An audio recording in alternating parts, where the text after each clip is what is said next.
Yeah,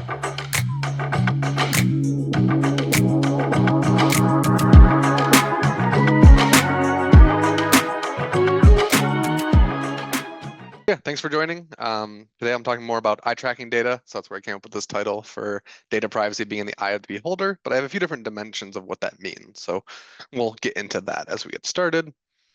Okay, there we go. Yep. So as Philart said, I did my undergrad and master's at RIT, did a PhD down at University of Florida, and work in some pretty broad research areas, some really interesting stuff. So we'll see a lot of eye tracking. Well, I wouldn't say we see a lot of it today. So maybe this is actually a good example of what eye tracking data looks like. I know Saman hinted at this earlier too, but it might just be a floating dot that floats around. In this case, it's a VR 360-degree image, but think of data that floats around and represents where somebody's looking and paying attention to. But to actually kick things off, I wanted to show you the other side of the eye tracker, which is actually the camera that's pointed at the user's eye. And I wanted to think about all the things that I see when I see this image. So the first thing I see is actually in the center, this dark spot in the middle called the pupil. And what we know about the pupil is it actually responds to emotional responses and could reveal personal interest about a user. I can also see the eyelids, or very specifically when they close and when someone blinks. We know that someone is stressed or someone's lying, their blink rate may go up. And that's something that this camera could capture. I could, in theory, also see tears, whether those are happy tears or sad tears. I might actually see some information about the emotion of the user wearing this headset. I also could see their identity, and specifically, I mean the iris, which is that region just outside the pupil, which is a gold standard biometric. We actually see this metric used a lot today. So the Samsung Galaxy XR that just came out uses it, the Vision Pro uses it, the HoloLens also uses it. So it provides a way to log in, but also, in theory, captures your password within this image. I also see these little white dots reflecting off the cornea. You can think of that as kind of the lens on the outside of the eye, and it gives us information about the environment the user is in or the lighting that's around them. And last, and kind of most importantly, we see where the eye is pointed. So this is what we call usually gaze or gaze direction in some of these settings. And really it just tells us what you're looking at, what you're paying attention to, or essentially what you're thinking. And a lot of these systems use that information. So I just wanted to give you that kind of as a prior to think about this and open up with the topic statements. And we saw some of this in Saman's work as well, but we know that XR, broadly, VR, AR, MR technologies have a huge role to play in the future of education, work, and of course, entertainment. And what I want to talk about today is that it also introduces novel risks to the privacy of users and bystanders. So I'm going to focus on two dimensions of my work, very specifically, bystander privacy for AR headsets and eye tracking privacy and awareness in that setting. So just kind of before we jump into them, I do also want to motivate why we care about privacy for XR. And again, XR is broadly these different types of headsets and sensors. They collect things from head and hand motions to gaze data, as we talked about, and even brain-computer interfaces or EEG data, as we saw earlier. And just to give you an idea, folks here have used VR before. You may have played a game called Beat Saber. So if you haven't played this game, think of it, for the older folks in the room like me, like Dance Dance Revolution, right? Where you kind of play this arcade song game. But in this one, you're swinging your arms and your hands around and moving your head and playing it within a VR headset. Now, something you might not know is that the head and hand movements that they track while you play this game could actually work as a form of a behavioral biometric. So this data alone can identify you with high accuracy in the high 90%. And of course, there's different settings where this works and where this doesn't work, and that's of course a topic to talk about. But one thing that I want to point out is that this research group here with some researchers from Berkeley, they actually gained access to like a leaderboard of data. So users will play some game, play some song, and send it to the leaderboard to get ranked. And to prove that they did it, they send the head and hand motion data over. And they accessed this data set that had 50,000 plus users. And what they essentially did is like, okay, that's a really big number. Are we able to pull people out of a hat when the data is this size? And the short answer is yes, at least in this setting where people are playing something like Beat Saber, which reveals a lot about their human physiology, they can actually re-identify and track these users in that setting. So some folks might not know about this, and I think that's a kind of a driver for some of the privacy work. And I'll talk a lot about identification, but there is more that we can do. And there's a lot more that eye tracking specifically is linked to. So there's some really cool work in 2020 talking and kind of summarizing all the research in this area. But one thing we like about the eyes, I guess, as developers, is it gives us a window into your cognitive state or the intent of your behaviors. But it also gives us information. Let's say, I'm looking at you in a social setting. I could actually profile what your ethnicity might be, or your gender, just based on how you look at different faces and interact in social settings. Of course, your eyes are also driven by muscles, so they could reveal your age or certain medical conditions as well. So the broader question, I guess this leads to, is there's always lots of conversations about how, an adversary or somebody who wants to attack your data or violate your privacy could use this information. So a lot of this work, at least for XR, is a bit more theoretical, right? Because the devices aren't as ubiquitous as the mobile phones are. But we are starting to see more and more of these devices available. And this is why I think we need to start thinking about these topics. To give you a very practical example, folks may have seen the Meta Ray-Ban smart glasses that are growing in usage, and I would say social acceptance as well. And there is still a huge concern here for bystanders. I mean, if you've seen these glasses, there is a little light that, either blinks when a video is recording or, triggers once when a photo is taken. But it's really difficult to see these, especially in outdoor settings.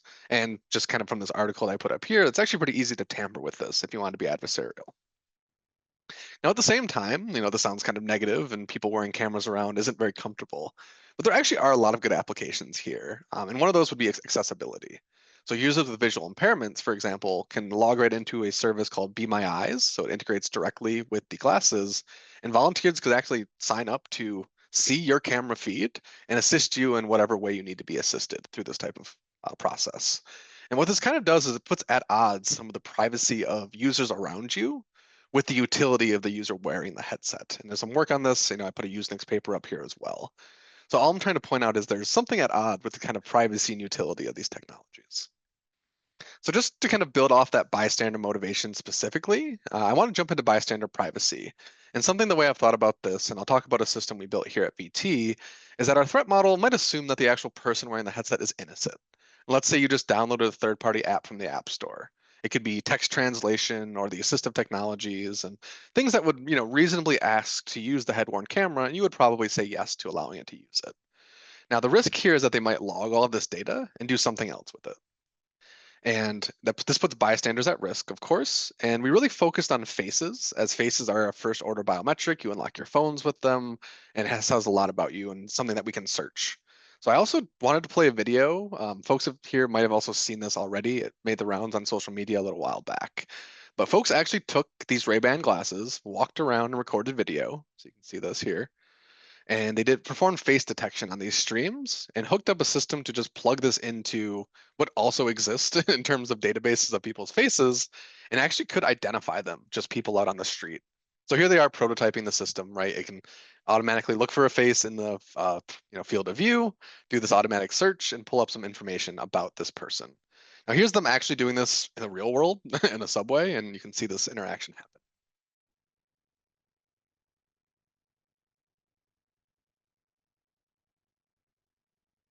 So in this case, they actually found her employer and used that as a way to kick off a conversation with them. And the video pauses here. Of course, the video is longer that you see being shared. But the point being made is you can actually do a lot by knowing where somebody works or some of this information that you could easily search just by having an image of their face. So we really are concerned about this. And as a research team, I had some really good collaborators here at BT. Can ignore that Zoom. But basically, we worked to build a system called Bystand AR. So we wanted to look at privacy preserving systems to protect bystander faces in some of these AR headsets. And some collaborators from Purdue and Montclair states were part of that work. So again, I talked about the threat model a little bit. The idea that some application might ask for the camera data and, it might actually be a thing that they need. It's, potentially benign thing that the application wants to use. But it could be misused by certain folks, and the user of the technology might not be the adversary here. So the way that we've essentially framed this, that someone might ask for some of this sensor data, right? You can ask for this data in the top left here, that we blurred the faces just to protect our specific participants. And we could give it over to the application. And that application could do something like inference. So there's a deep face model, you plug in this image, it says, hey, this person's probably in their 30s, they're a specific gender, their specific race, and their face gives a certain emotion right now. And what we're trying to do is essentially kind of shim in on this process. So this data access paradigm of just asking for the sensor and getting the raw sensor is something that we can modify. And can we modify it in a way that we can't actually enable these threats anymore? So that data stream that we share with a third party doesn't reveal this information. And one part of our work is that we still want to support utility of applications. And one way that we did this is that you might actually use the face. Maybe this is some sort of, emotion recognition, or someone with Alzheimer's or memory issues needs some identity recognition. There are some applications for exposing someone's face in the data stream. So we really frame this as classifying whether the face in the image is a subject or a bystander. The idea that bystanders will have zeroed out pixels and wouldn't show up at all, where the subject eventually could be identified and revealed to the third-party application in their data stream. So in line with that process, let me see if I can just close this. There we go. Okay, cool. So in line with this, as I said, we kind of shim in there as the data access API and give a obfuscated or sanitized data stream to the third-party app that requests it. So just to walk through the system, I don't want to spend too much time here, but the idea is that we do have to detect faces on every single frame. We want this thing to run on the device because as soon as you send this off to even an edge or even a cloud service, there's room for this data to be intercepted, the raw data itself. So we try to do all of our processing locally. And we do have to detect faces, right? If we're going to eventually see who the bystanders are, we need to find them. But if we do this every single frame, this face detection, it actually brings the system down in terms of performance. So as a first step, we built in this kind of arbitrary interval parameter for n that we can do every other frame, every third frame, every fourth frame. And there's, of course, some trade-offs there. So I won't go super deep into the 2D to 3D. The next stage of our pipeline is where gaze data kind of comes in. There's the idea that there are some people I might want to reveal, but everyone else should be bystanders and protected. What we built into the system is the idea of some implicit social consent. The idea if I'm looking at you and having a conversation, potentially I would understand that this pair of glasses they're wearing that looks kind of funny might actually be recording my face, as opposed to somebody who just walked by on the subway that I glanced at. So the way that we did this, we actually leveraged the gaze data and the microphones in our AR headset. We worked with the HoloLens 2 very specifically in this paper. And we actually use that data as the input to say, is this face a subject or a bystander? So by default, everyone is a bystander, unless you maintain gaze with their face and or have voice talking going on at that time. And the next step is essentially to take these labels, the idea of bystanders and subjects, and actually sanitize the data stream. So if we're looking at the RGB camera, and we're looking at the depth data, which might have some information about the user as well, we essentially zero out these pixels or flatten out the depth in the depth case and share just that data to the application itself.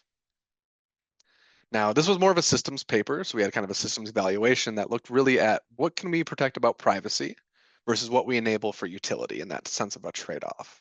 So we have our bystander protection rate. Essentially, this is the number of frames or number of faces in these frames that slip by the protections that aren't covered up with 0 pixels, blacked out pixels. And from a utility perspective, we have our subject availability rate, which essentially gives us, how many of these faces were exposed when someone actually had a genuine conversation with them, and we wanted to tell the system about them. And of course, we evaluated this. I don't have time for the full data collection, how we did that process, but we experimented with different thresholds at a system level. The idea being that I can say, hey, if this face has been visible for X amount of seconds, you have to maintain eye contact for 50% of that time for it to be labeled a subject. So that's what you see these thresholds in the table in terms of percentages. And as I mentioned, we use gaze plus voice. So either we use one threshold, if there's no voice going on, we have a certain eye-based threshold. But if we actually hear a conversation going on through the microphone, we can actually pull that threshold back a little bit, right? Because if I maintain, talking to you and some gaze data, that's usually a strong signal as well that that you are a subject of conversation. So we played with the two different thresholds, did some analysis. Of course, without diving too far into this, generally it worked is the short answer. In both of these threshold settings, we had quite high privacy in the sense that we were always above 97% for the bystander protection rates. Of course, this kind of varies by user, by scenario, number of people in the scene, and those are things that I could talk about later if you're interested in that perspective. Um, so yeah, we evaluated for privacy and utility. Of course, we want to think about the system, right? I already mentioned that face detection, every single frame can bog down the system. And we know that we also want to preserve a good frame rate for some of these headsets, or else you might get sick if it's more of a VR setting, or just have a terrible experience even for an AR headset. Now, as a first step, what we did is just ran this code for in system for a while and saw what it did to the battery life. So we had about a 15-minute reduction in battery life by running bystander AR on top of the normal environment that we had. And there's other impacts that we could look at as well. So we look at CPU usage. We actually didn't use much of the GPU because we weren't rendering anything additional in this sense and used a bit more memory. But what was the biggest impact we saw was actually on the frame rate, as I mentioned. How can I render this content as fast as possible so it stays up with you as a user and preserves your experience? And we did drop our frame rate from about 53 to 33. And what we wanted to point at is we didn't actually build this into the operating system. This was kind of a prototype that we built in the Unity game engine directly. So a lot of this impact going from the 50s to the 30s is actually just because of the APIs used to get the sensor data and pass it along in the pipeline so that we could do analysis. So this isn't that different from if I just ask for these sensor data processes through the existing Unity game engine approach. Now, we propose, of course, to kind of optimize this, put this within the operating system, and I think we could mitigate a lot of this impact on the performance from that perspective. So we are still very optimistic that we can run this thing in real time and not affect your experience in the process. Now, from the HCI side of things, we did want to evaluate people's perception of the system itself, or more specifically, the outputs of the system. So we kind of did the thing where we show them the raw data first and get some idea of how comfortable they are with sharing this data. We would actually then show them that image I showed you before where deep face is giving some information about the inferences that could be made. And as a last step, we showed them essentially the sanitized output, real output from bystander AR, which was pretty good. Again, 97% at the minimum, but still had some small frames leaking out of bystander faces. And of course, we can kind of see from these green and red plots here that folks became more comfortable as we applied sanitization or privacy protections to this data. So kind of to wrap this part of the talk up, just in terms of gaze data, there are very, very clear privacy risks, but there are also opportunities to use that data. So in the case of gaze data, we're actually using it as some sense of a social norm or implicit consent. And this hinges a bit on our assumption that the user is, not an adversary. If I wanted to be an adversary and collect this data, kind of like that video you saw from, Meta glasses, I could stare at people on the subway and try to reveal this data. But in the more setting where we trust the user, this was one framing. So gaze data was useful in this setting, just going back to the title of the talk. And we had a really nice contribution to see that we could run this in real time on the device and just in general support privacy preserving APIs for these types of devices.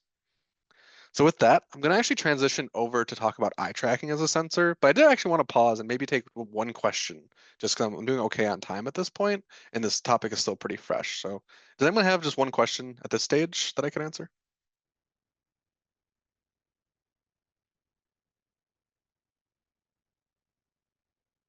I also don't see the chat, so I'd rely on the moderator there, but I guess I hear silence, so maybe I will just on from here. Okay. Um, get back online here. Okay, so let's start talking about eye tracking privacy. So again, the bystanders that are people that are around the person wearing these glasses can have their privacy infringed. But what about me as the actual user who puts this thing on? And of course, I showed you an eye image before. We use these things in the real world. We put glasses on, we go driving and do studies that way. But a lot of our VR AR headsets have these cameras built in, and they support a lot of really cool applications. So here's just a little video of an eye tracker running. It detects where that pupil is as it moves around, and essentially projects forward a gaze vector that tells me where you're looking in the environment. Now, there's a natural question of why does it actually matter where we look? So why are we using eye trackers? How are we using them? And I always want to use a visual example like this. So let's assume that you were looking at the center of this image. The information that your brain receives would actually look like this, because you have an idea of a fovea and the region that is actually in high detail. So a lot of vision scientists you'll actually see hold out their thumb at arm's length. That width of your thumb is roughly the size of your fovea, maybe a little smaller. But that's all that you can actually see in high detail at one point in time. What this means is that's what your brain's processing. It gives us information about your cognitive state and potentially what you're going to do next.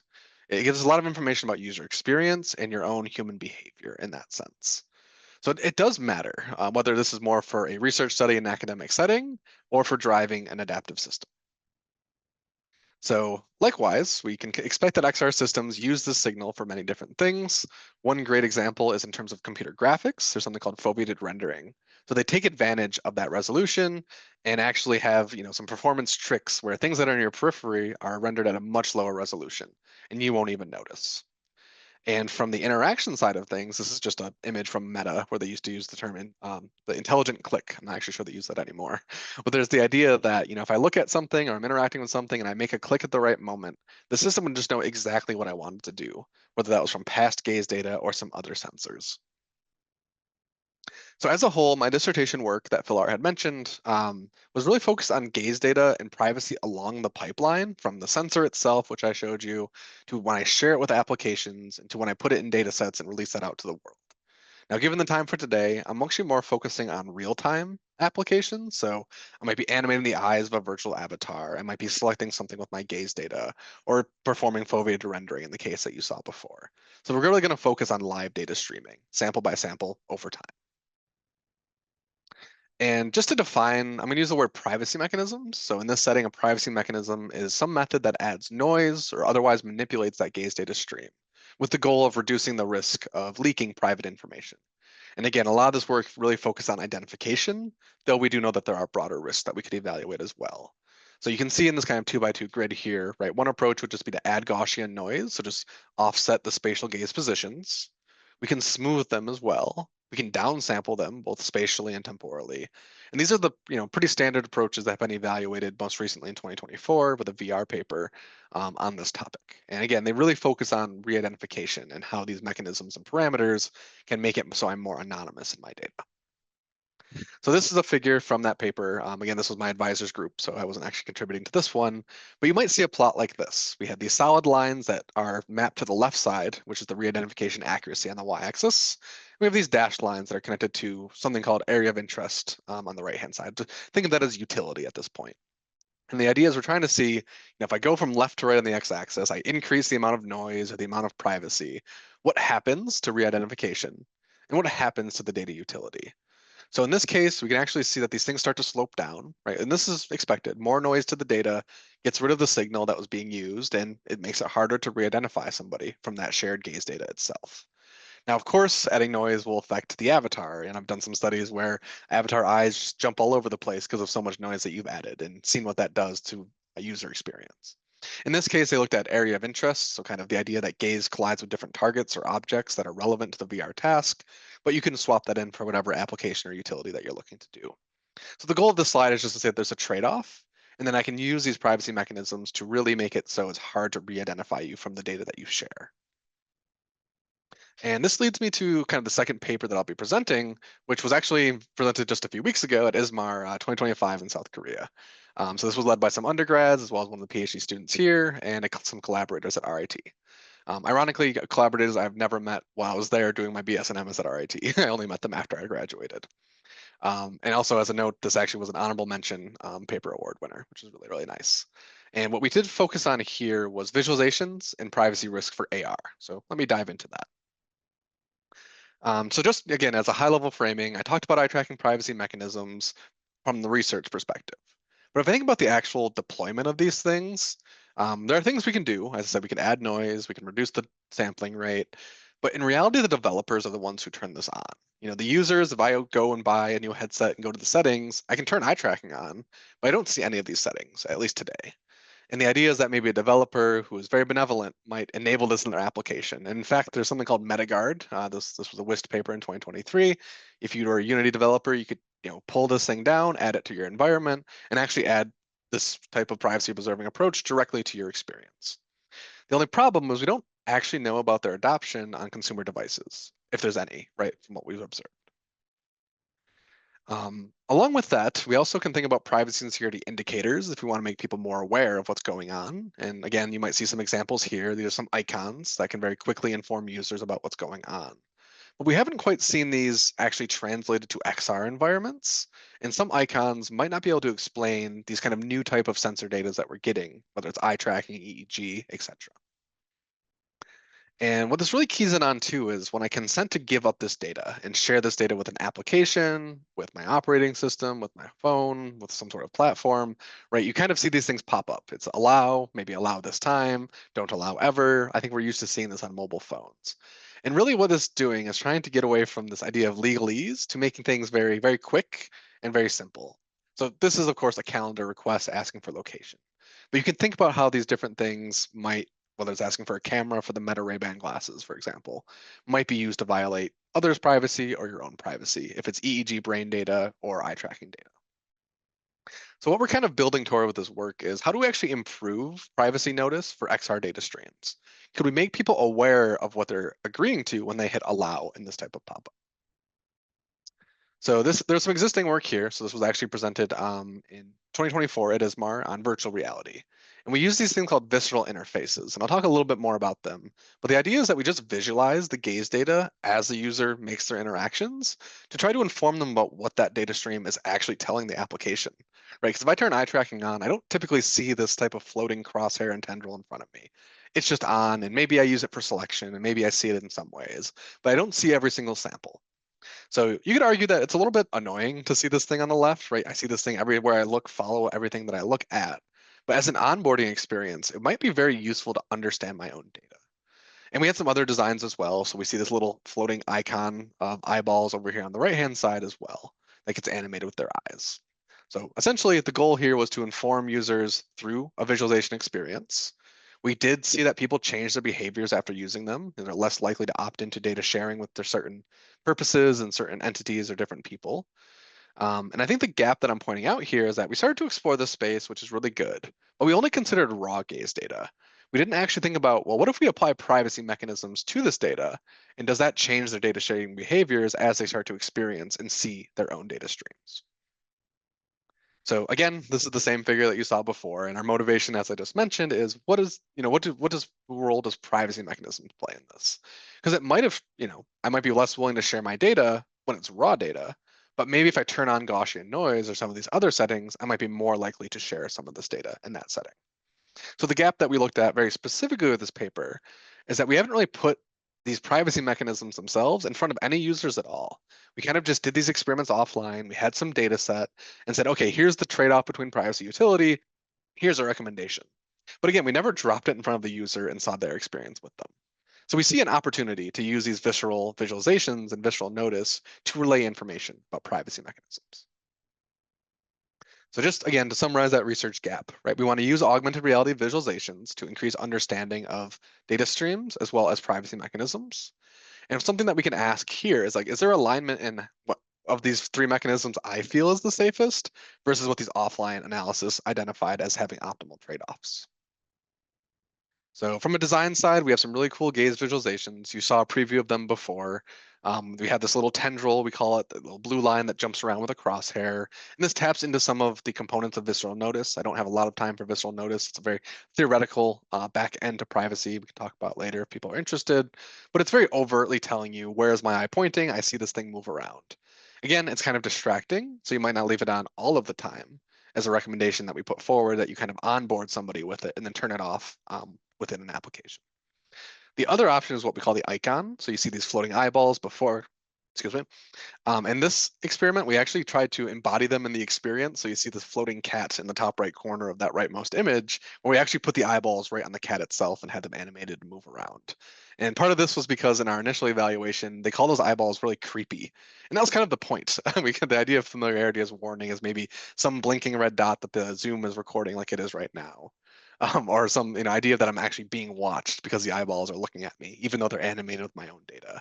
And a lot of people call them really creepy, so we try to integrate them within the environment to make them a little more palatable from an experience perspective. Jumping to the privacy preserving mechanisms, we picked three of them from Wilson et al., the state of the art here, which were Gaussian noise, smoothing, and temporal downsampling. So just to show you a visualization, right, I can see raw data with a little bit of calibration error. You can kind of see an offset in the top left corner.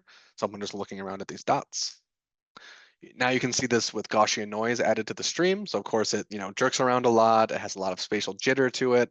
This is essentially what the noise mechanism is doing, trying to hide some information about the user, but still allow you to point at different positions. And we also have temporal downsampling. So we have essentially reduced the sampling rate, and you can see that it starts to jump around more so than be a continuous data stream.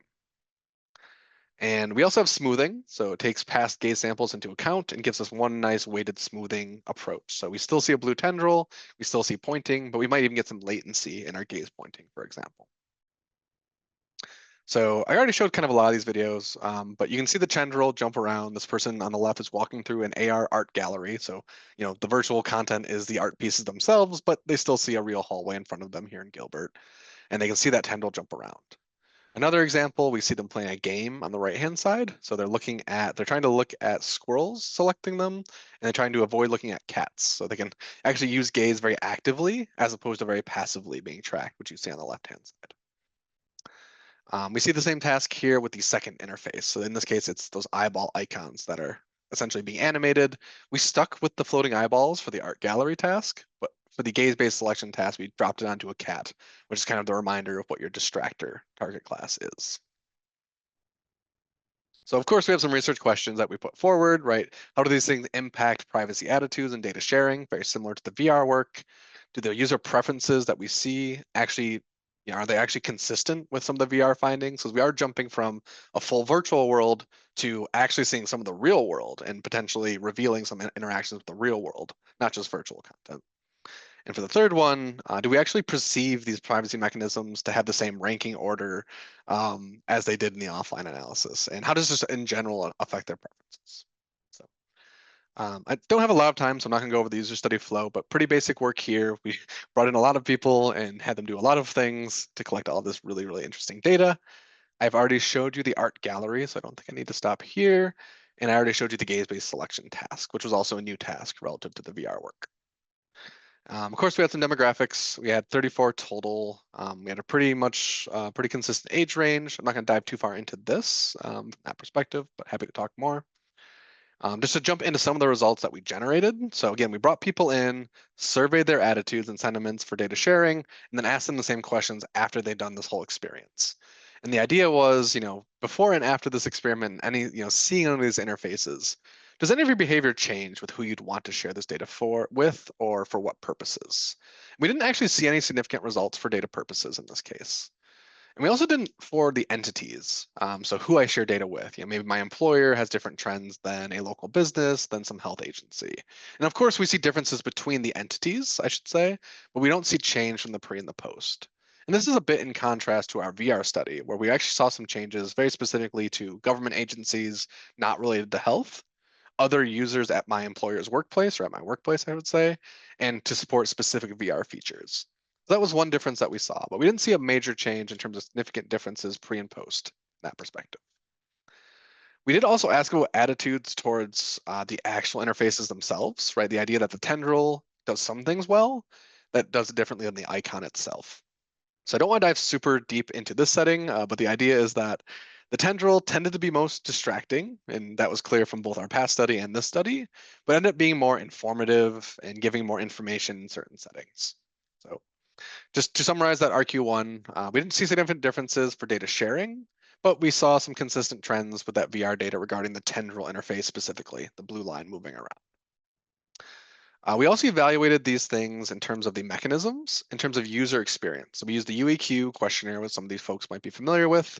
And we looked at how people just felt about these different visualizations and combination of mechanisms. So at the end of this all, they saw both icon and tendrils in different settings across different mechanisms.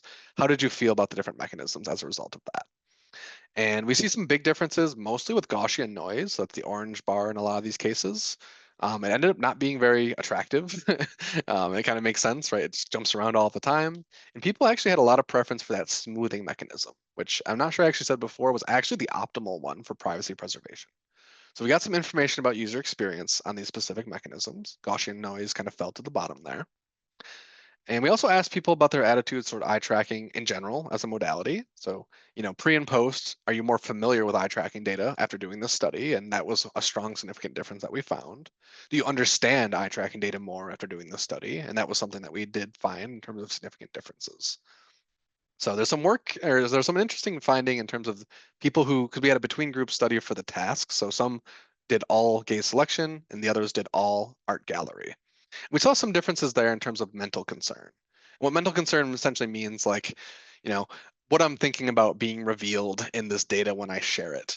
And I think what we found here in terms of being concerned, especially more for gaze selection, is that they really thought about what they were selecting and their performance in the task. So it was higher, their concern was higher in the green, the gaze selection, than the art gallery, because they were very intentional about the gaze data they were using. Another thing we asked as well, and we broke this up by the different tasks for the between groups analysis, is which privacy mechanism did you actually prefer? Of course, they could say no preference as well, but overwhelmingly people preferred that weighted smoothing approach. And this was actually kind of a good result in the sense that weighted smoothing was actually the best in the offline analysis for those privacy utility trade-offs. There was something interesting there, though. The second, the runner-up or the tie for runner-up, at least in the gaze selection case, was temporal downsampling, which was notably very bad at protecting privacy. So even though I kind of undersampled that data and you see it show up slowly and more discreetly, it actually doesn't do much for privacy.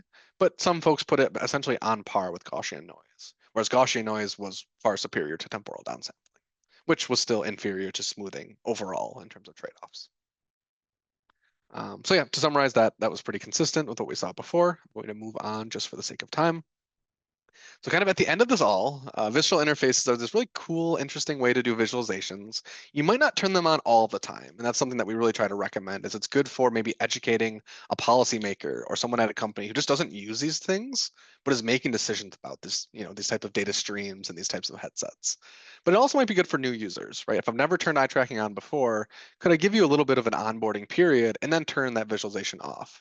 And then maybe you enter a new application you've never done before, you might want to flip it back on to see how your eyes respond to that environment, but have controls to turn it back off once you get comfortable with what's happening. So we have these, and another cool thing is that we could potentially design new privacy mechanisms because all the privacy mechanisms now are just kind of math on the back end that translate to offline analysis. Could going forward, we actually use these interfaces to get user perspectives on the actual mechanisms themselves? We did see, of course, from a data perspective, some differences from the VR findings, more in the entities for data sharing, as well as some task-based differences, but I won't dive too far into that. And the reason I call this in the eye of the beholder, this is actually the bigger takeaway that I have. At the absolute end of the study, we essentially asked each person, raw gaze data, this mechanism 1, 2, 3, 4. Yes or no, would you share this data? And 47% of them, after all of this, learning about the privacy risk kind of early on in the study and seeing all this data manipulation, 47% still said yes to sharing raw gaze data, just holistically, right? Not for a specific application or with a specific person. And we have some thoughts about this, right? It's in the eye of the beholder because I still just chose to say yes. Half the people are still willing to give up their gaze data. They won't even, say no and then go back up to a privacy mechanism instead. So one thing that we think about is that what we really showed people is just low-level gaze data. Something that jumps around in the art gallery in front of them and does interact with different objects. But it doesn't tell them, maybe what an AI system might think about that data, or it doesn't really even relay what's the re-identification risk. Like we told people sharing your raw gaze data has risk for re-identification, but we didn't say how much. Or if I have this level of Gaussian noise, it drops to a certain threshold. So one thing that we're thinking about for future work is try to actually hit these high level applications. Can I relay information about, well, maybe your age is something that can be very easily predicted until I increase privacy noise to this level of noise for a certain parameter or a certain mechanism. So carrying that forward, that's what we're going with next. I think there's still a lot of work to be done in the space of privacy awareness and kind of merging this visualization work with privacy mechanisms. Looking at this as kind of a takeaway, I think if I wanted to impart anything on the audience today is that privacy preserving mechanisms are really cool. A lot of people study them in different contexts, but when I think about XR, we definitely want to balance privacy and utility, but I want two different dimensions, right? I like that quantitative evaluation. I did a lot of that work before where we have a data set, we start to look at these trade-offs and optimal trade-offs at a high level, compare our methods very rigidly and statistically strong. But I do also want to put users into the loop. I want to understand what they think. And the reason for this is I actually want to affect the deployment. As I said at the start of this ISMAR paper section, we don't have privacy controls. If I get a new headset and all I can do in settings is turn on the eye tracker. There's a little bit with the new Android XR where I can do coarse data quality versus precise data quality, kind of like GPS data if you've been asked that question on your phone. But I really want to support the deployment and I want to understand how users feel about these things and iterate the design and find new ways to make people aware and comfortable with the data that they share. So I have other research for the sake of time with 5 minutes left. I'm not going to highlight these other directions, but just kind of to end here, right? None of this work would be possible without the undergrad and graduate research students that I have in my group. I have funding from external sources that make this all happen as well, including Meta, NSF, and DARPA, and lots of internal sponsors of Virginia Tech that has made this work happen. So for folks who actually want to hear more on this topic, I do run a listserv every Friday morning. I send out some updates on papers and things that are going on in privacy security for XR. So feel free to scan these QR codes, follow these URLs, or just send me your email address directly to my VT email and I can add you to that listserv.